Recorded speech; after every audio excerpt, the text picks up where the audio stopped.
Many things can change after having a stroke, and they're slightly easier to deal with when you're in your own home and your own environment. Getting out and about can present some unique challenges, especially when you're traveling. So today, I'm going to share some tips with you on how to make traveling easier after a stroke. Let's get into it. First, let's talk about what you can do to prepare for your travel. Whether you're going by car or airplane, the two most common methods of travel in the US, there are several things you can do to make sure that you're prepared. Check with your doctor. First things first, everyone's situation is different, and you'll want to be cleared by your doctor to make sure that you're ready for travel by car or plane and that it's safe for you. Time and double checking. Give yourself ample time to pack and recheck your bags. We often get that nagging feeling that we've forgotten something when we're done packing our bags. You can create a list that you can check everything off of and know that you have everything you need, including necessary medications, extra underwear, and soap. And giving yourself plenty of time can also help to reduce the amount of anxiety you feel while you're not having to rush. Medication. Bring all of your necessary medications and plenty of them. If you're traveling on a major holiday, pharmacies often close and you may have a hard time getting a hold of your prescriptions. Clothing and comfort. Traveling can be uncomfortable. Make sure to wear comfy clothes that are easy to take on and off. For example, slip-on shoes may be preferable so you can slide them on and off without too much work if you want to let your feet breathe. And then wearing pants with an elastic waistband can be better for bathroom stops, as you won't have to fumble around with a zipper and a button when you really have to go. Pack adaptive equipment as possible. This is easier to do when you are traveling by car. If you need specific equipment like a reacher, a shower chair, etc., bring them with you so that you can be as comfortable as possible when you get to your destination. Have an itinerary. Bring an itinerary with you that lists when you're leaving, what route you're taking, or if you're traveling by plane, where your plane will have a layover. Have hotel or Airbnb on your itinerary and include confirmation numbers for those stays. This is especially important if you're dealing with attention and memory issues following a stroke. Having a document with all of the necessary information about your trip can make traveling a lot less stressful. So let's talk about driving first. There are lots of things you can do to make a car trip much more comfortable. Plan your route around rest stops. This will allow you to take a frequent stretch break and to use accessible restrooms should you need them. And they often have vending machines if you need to pick up a quick snack or something to drink. Between rest stops, make sure that you're taking an hourly stretch break in the car to avoid muscle cramping or muscle spasms.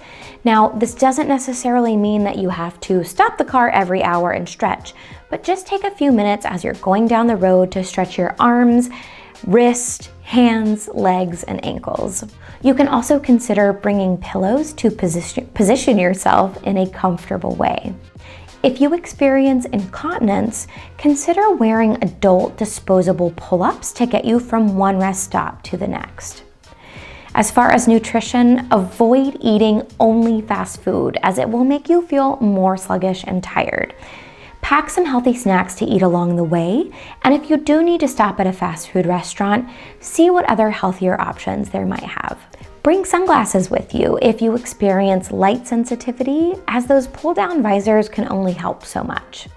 And on that same note, if you're a passenger, consider bringing noise-canceling headphones so that you're not overstimulated by the driver listening to music or a podcast or by road noise and car horns.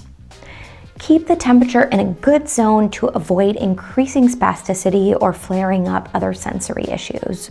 And lastly, try not to drive too far in one day. Sitting in a car for 10 to 12 hours is uncomfortable, even if someone hasn't had a stroke. So limit drive time to what is tolerable for you, whether that be 2 hours, 4 hours, 6 or 8 hours.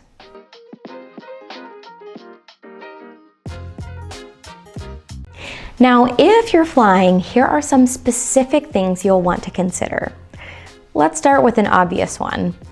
Make sure that you get to the airport early enough so that you don't have to rush to your gate.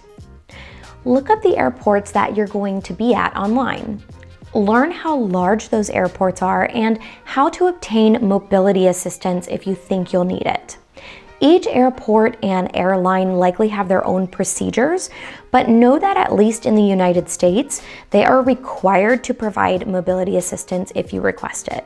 When you're booking your flight, you can actually add on a special assistance request, which might include the need for wheelchair assistance, specific need for assistance based on vision, hearing, or cognitive difficulties, or to let the airline know that you have a service animal with you.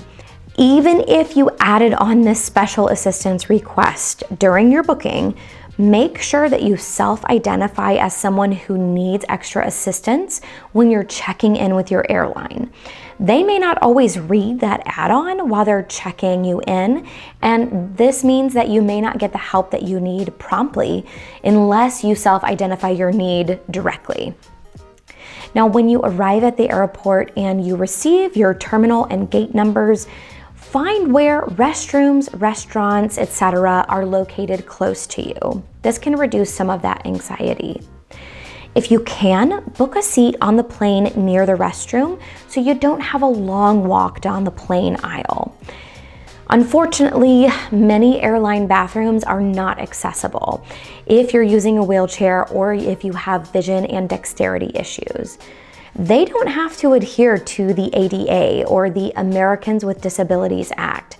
And because they continue to push profit over people's comfort, this is unlikely to change soon. Find out if your flight includes a meal and plan accordingly. Bring some snacks with you to avoid low blood sugar or low blood pressure. Consider wearing compression stockings and try to get up at least once an hour to avoid deep vein thrombosis or DVTs.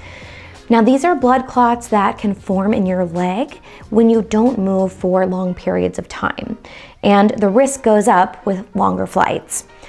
Make sure that you're exercising your calf muscles if you're unable to stand or walk.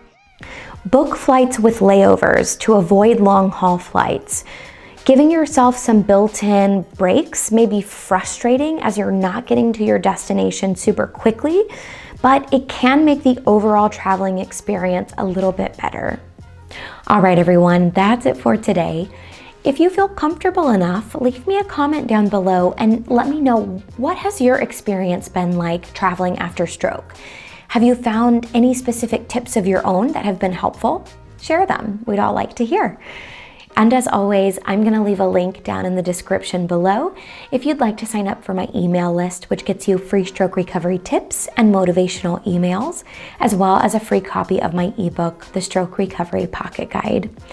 And if you find value in what we do here at Post Stroke and you're able, please consider donating either via PayPal for a one-time donation or by becoming a Patreon member, where in exchange for a monthly donation, you get access to cool perks like social media shoutouts, behind the scenes footage, and even YouTube shoutouts, of which I have one today.